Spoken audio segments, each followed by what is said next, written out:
يعني نحن قد نتوهم أن الدين يا أخي صوم وصلاة وحج وزكاة، لك يا أخي هي عبادات شعائرية، هي عبادات شعائرية. العبادة التعاملية خطيرة جدا، لها نص فريد من نوعه. لما النجاشي سأل سيدنا جعفر عن الإسلام قال: أيها الملك، كنا قوما أهل جاهلية نعبد الأصنام ونأكل الميتة ونأتي الفواحش ونقطع الرحم ونسيء الجوار. هذه الجاهلية،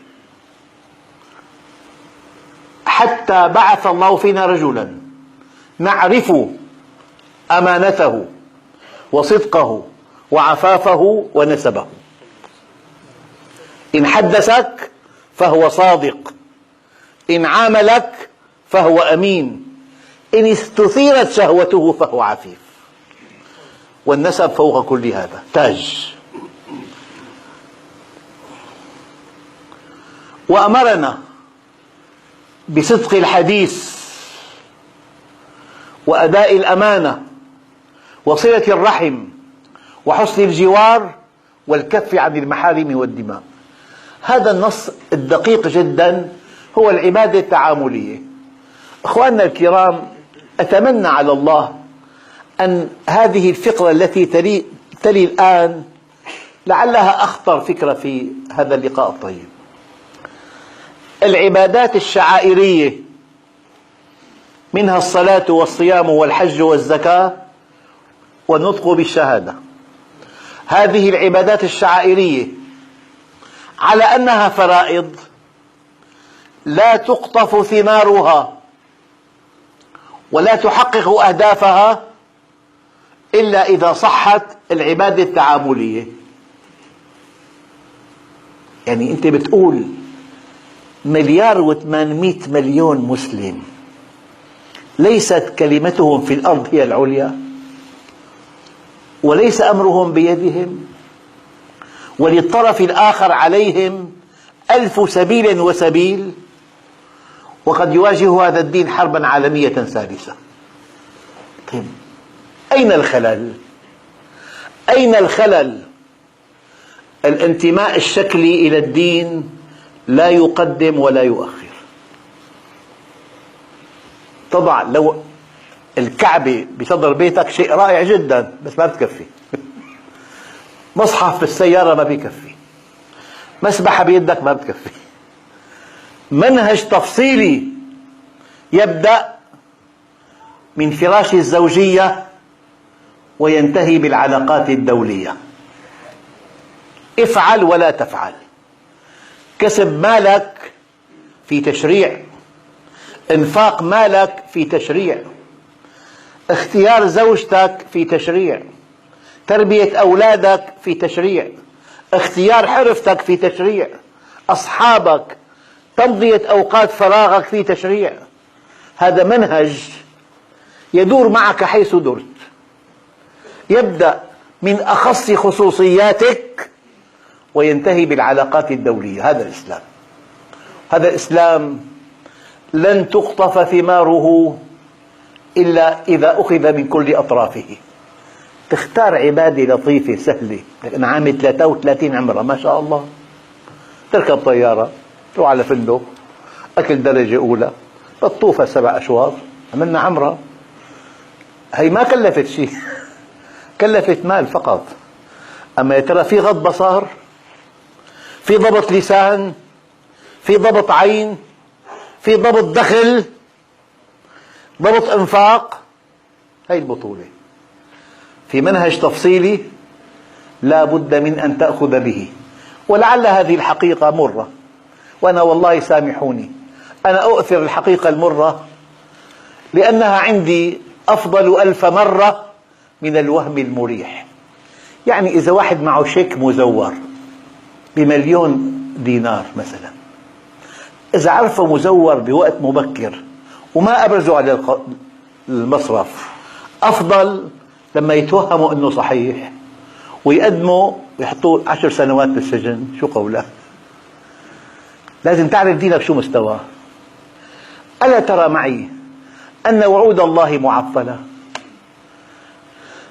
معنى ذلك نحن لسنا كذلك، لسنا كما ينبغي. اسمع القرآن: وعد الله الذين آمنوا منكم وعملوا الصالحات ليستخلفنهم في الأرض بربكم.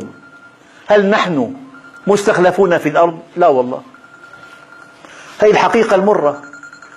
كما استخلف الذين من قبلهم قانون: وليمكنن لهم دينهم الذي ارتضى لهم. هذا الدين ممكن أم يواجه حربا عالمية ثالثة؟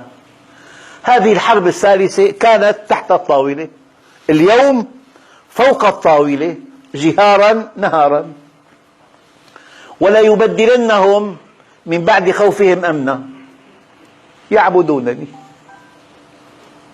فإذا أخل الطرف الآخر بما كلفه الله به من عبادة، فالله جل جلاله في حل من وعوده الثلاث. إذن أيها الإخوة، وعد الله زوال الكون أهون على الله من ألا يحقق وعوده للمؤمنين. يا أخوان، 1,800,000,000 نحن، 1,800,000,000، ولن تغلب أمتي من 12,000 من قلة. في عندنا خلل كبير وخطير. يعني ديننا فولكلور، كعبة، مسبحة، مصحف، بسملة، تكبير، شيء لطيف، بس الدخل حلال.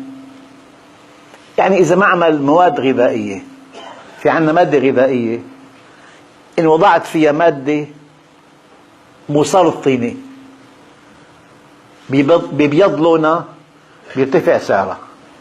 يلي عم بيصلي 5 أوقات ويتابع الدروس كلها بالمساجد وعم يضيف لها المادة الغذائية مادة مسرطنة حتى يبيض لونها ويرتفع سعرها، بيكون عرف الله عز وجل؟ لا والله، لا والله ما عرف الله. فلذلك إخواننا الكرام، لا يمكن لإنسان عرف الله أن يؤذي مخلوقا، ما بيقدر. ما في غش المسلمين، ما في يكذب، ما في يقدم بضاعة بمواصفات غير صحيحة، ما في يطلب من الشركة أن تضع له على هامش القماش أنه صنع في بريطانيا، هو صنع في تايوان، ما بيقدر يساويها. الغش خطير جدا. هذا الغش قول الزور. هذا إذا كان معظم بضاعتنا فيها غش، أكثر بضاعة بيكتب لك ميد إن جيرماني وهي شغل الصين، بيكتب لك إياها وأنت عم تبيعها على أنه ألمانية، قطع سيارات ألمانية غالية كثير. فأنت لما عم تخالف الشرع ببيعك وشرائك، وين صفي دينك؟ نحن في عنا إسلام فولكلوري فعلا شرائع. والله زرت جامع بدار البيضاء، مئذنته جامعة فوق البحر، وأنت في الحرم ترى البحر تحتك، مكلف 1,000,000,000 دولار. بس ما في التزام بالعالم الإسلامي، ما في استقامة، ما في توجه إلى الله، ما في إخلاص.